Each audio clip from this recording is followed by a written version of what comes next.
Hello बच्चों। तो आज हम पार्ट 9 लेकर आए हैं इंग्लिश का। आपको पता ही है एलटी लेक्चरर के काफ़ी सारे पार्ट्स हो चुके हैं। इसमें मैंने प्रीवियस पेपर भी करवाए हैं, जिसमें लेक्चरर का प्रीवियस पेपर आपका हो चुका है और एलटी का 2018, 12 और 2015 का पेपर मैंने आपको सॉल्व करवा दिया है।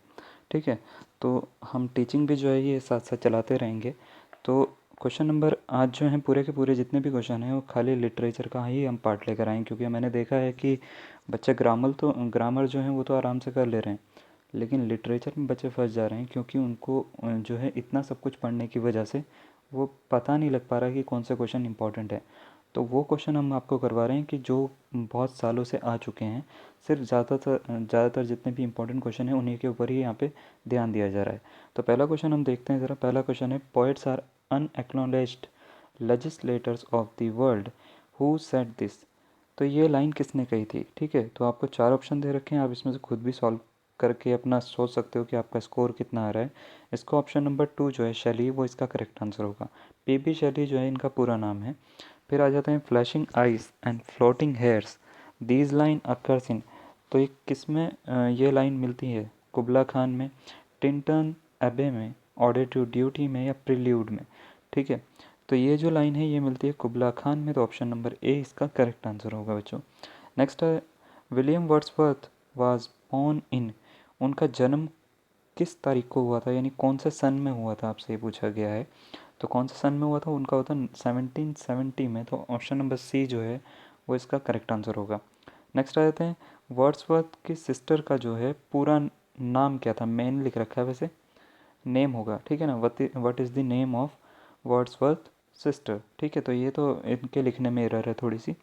तो डोरोथी था, मोरी था, एमिली था, या कैथरीन था। ये आपसे 4 ऑप्शन दे रखे हैं, तो इसका ऑप्शन नंबर 1 इसका जो होगा वो इसका करेक्ट आंसर होगा, डोरोथी। नेक्स्ट आ जाते हैं, this second volume of lyrical ballads come out in. ठीक है, कौन सी सन में आई थी, कितने डेट में आई थी, आपसे ये पूछा गया है, ठीक है ना।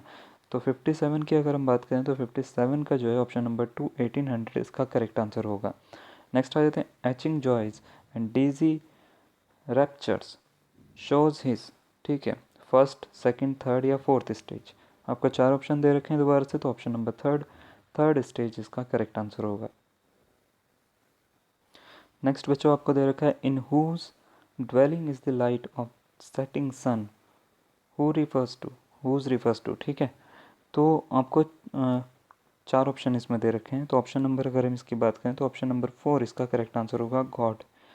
नेक्स्ट आ जाते हैं, आपसे बोला गया है 60 क्वेश्चन है, a long comprehensive poem by Wordsworth is. कौन सी वाली है? 4 ऑप्शन फिर आपको दे रखे हैं, तो 60 का अगर हम बात करें तो ऑप्शन नंबर 3 रिक्लूज इसका करेक्ट आंसर होगा।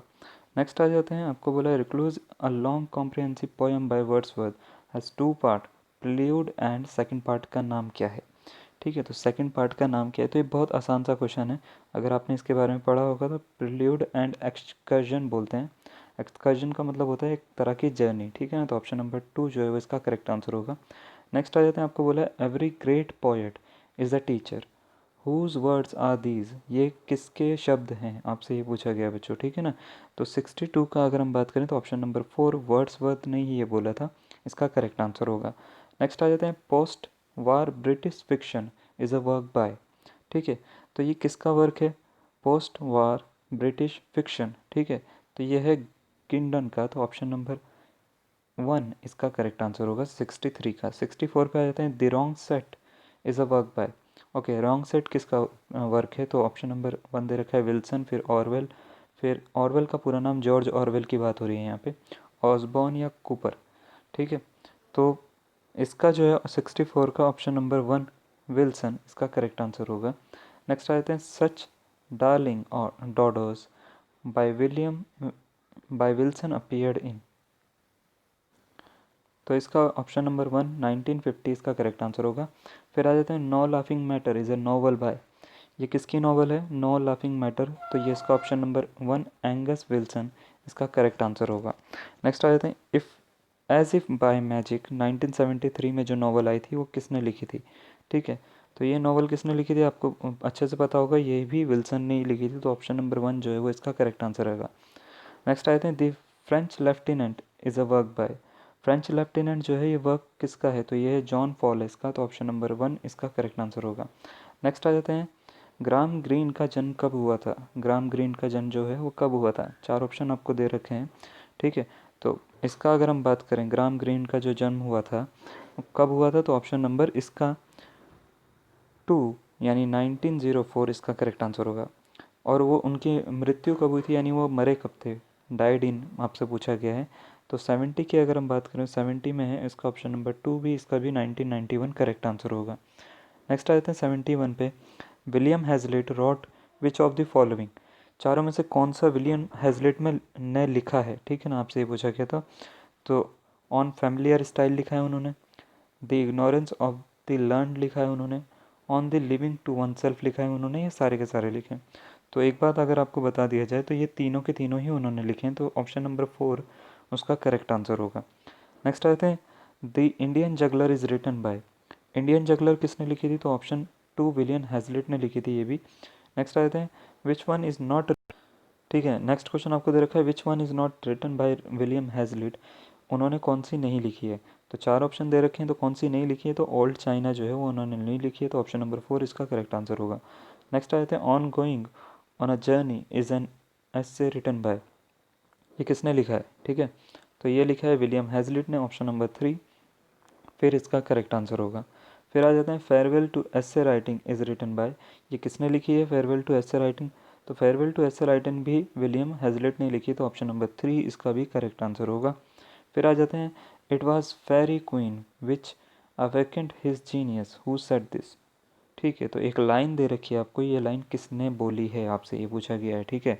4 ऑप्शन आपको दे रखे हैं, और शैली, बायरन, कॉलरिच या चार्ल्स ब्राउन, ये किसने बोली है ये वाली लाइन, तो ये बोली है चार्ल्स ब्राउन ने, तो ऑप्शन नंबर 4 इसका करेक्ट आंसर होगा।